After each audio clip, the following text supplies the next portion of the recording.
Competitive English with প্রাইমেটেড। তো বন্ধুরা, আজকের এই ভিডিওতে দুটি বিষয় নিয়ে আলোচনা করব। তো মুখ্যমন্ত্রী মমতা বন্দ্যোপাধ্যায় নিয়োগ নিয়ে কিন্তু একটা সুখবর দিলেন।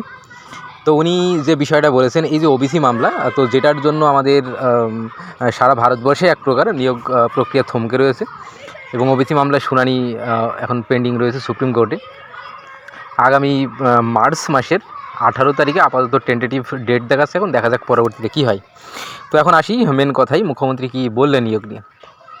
তো উনি একটা বেশ গুরুত্বপূর্ণ কথা বললেন, যেটা হলো 2022 টেট পাস। তো উনি এটা বলেছেন যে 2022 টেট পাস শিক্ষক নিয়োগের নিরিখে এই মুহূর্তে সবথেকে বেশি এগিয়ে আছে 2022 টেট পাস।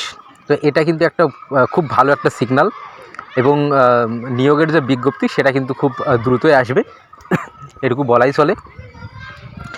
তার একটা বিষয়, ওবিসি মামলা যেটা রয়েছে, তো ওবিসি মামলা নিয়ে একটা যে বিষয় বলেছেন যে ওবিসি মামলার 179টি টোটাল যে জাতির উল্লেখ এখানে রয়েছে, তো তার মধ্যে 113টি জাতির মানে যারা সবথেকে বেশি সমস্যায় রয়েছে, তো এই 113টি জাতি, তো এদের কিন্তু এখনও পর্যন্ত যে মামলা, সেই মামলার মীমাংসা এখন হয়নি। তো সেই মামলা কিন্তু মিটতেই হবে এবং তারপরেই তাদের নিয়োগ, এই বিষয়টাও কিন্তু উনি এক প্রকার ক্লিয়ার করে দিয়েছেন।